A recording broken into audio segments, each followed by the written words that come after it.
ಶುಕ್ಲಾಂಬರಧರಂ ವಿಷ್ಣುಂ ಶಶಿವರ್ಣಂ ಚತುರ್ಭುಜಂ ಪ್ರಸನ್ನವದನಂ ಧ್ಯಾಯೇತ್ ಸರ್ವವಿಘ್ನೋಪಶಾಂತಯೇ.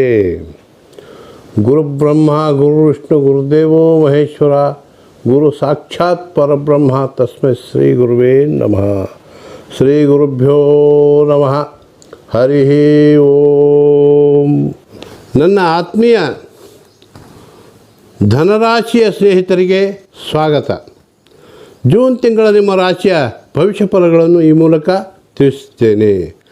ಧನಸ್ಸು ರಾಶಿಯವರಿಗೆ ಧನಾಧಿಪತಿಯಾದಂತಹ ಶನಿಯು ತೃತೀಯದಲ್ಲಿ ಇರುವುದರಿಂದ ನಿಮಗೆ ಸಾಕಷ್ಟು ಕೆಲಸಗಳು ಸಿಕ್ಕು ನಿಮಗೆ ಸಾಕಷ್ಟು ಧನಲಾಭವು ಪ್ರಾಪ್ತಿಯಾಗುತ್ತದೆ. ಕಾರಣ ಇನ್ನೂ ಯಾರೂ ನನ್ನ ಯೂಟ್ಯೂಬ್ ಚಾನಲಿಗೆ ಸಬ್ಸ್ಕ್ರೈಬ್ ಮಾಡ್ಕೊಂಡಿಲ್ಲ, ದಯವಿಟ್ಟು ಸಬ್ಸ್ಕ್ರೈಬ್ ಮಾಡಿಕೊಡ್ರಿ, ಶೇರ್ ಮಾಡಿರಿ ಹಾಗೂ ಪ್ರತಿ ತಿಂಗಳ ಒಂದು ಅಪ್ಡೇಟ್ಗಳನ್ನು ವೀಕ್ಷಿಸಿರಿ. ಮಿತ್ರರೇ, ಧನಸ್ಸು ರಾಶಿಗೆ 3ರಲ್ಲಿ ಶನಿಯಿಂದ ನಿಮಗೆ ಶುಭ ಲಾಭ, ಚತುರ್ಥದಲ್ಲಿ ರಾಹು ಇರುವುದರಿಂದ ನಿಮಗೆ ಹಿರಿಯರಿಂದ ಆಶೀರ್ವಾದ ಸಿಗುತ್ತದೆ. 5ರಲ್ಲಿನ ಮಂಗಳನಿಂದ ನಿಮ್ಮ ಮಕ್ಕಳಿಗೆ ವಿದ್ಯಾ ಉದ್ಯೋಗ ಪ್ರಗತಿಗಳು ಪ್ರಾಪ್ತವಾಗುತ್ತವೆ. ಇನ್ನು 6ನೇ ಸ್ಥಾನದಲ್ಲಿ ಬಂದಿರುವಂತಹ ಅಂದರೆ ವೃಷಭ ರಾಶಿಗೆ ಬಂದಿರುವಂಥ ಗುರುಗ್ರಹ ಬೆಳ್ಳಿ ಪಾದದಿಂದ ಬಂದಿರುವುದರಿಂದ ನಿಮ್ಮ ಇಡೀ ವರ್ಷ ಶುಭ ಫಲಗಳೇ ಧನಲಾಭಗಳು ಕಂಡುಬರುತ್ತವೆ.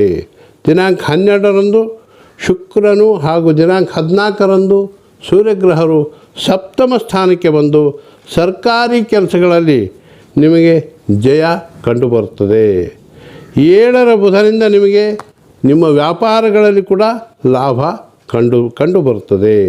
10ರಲ್ಲಿನ ಕೇತುಗ್ರಹದಿಂದ ಉದ್ಯೋಗದಲ್ಲಿ ವಿಶೇಷ ಲಾಭ ಇರುತ್ತದೆ.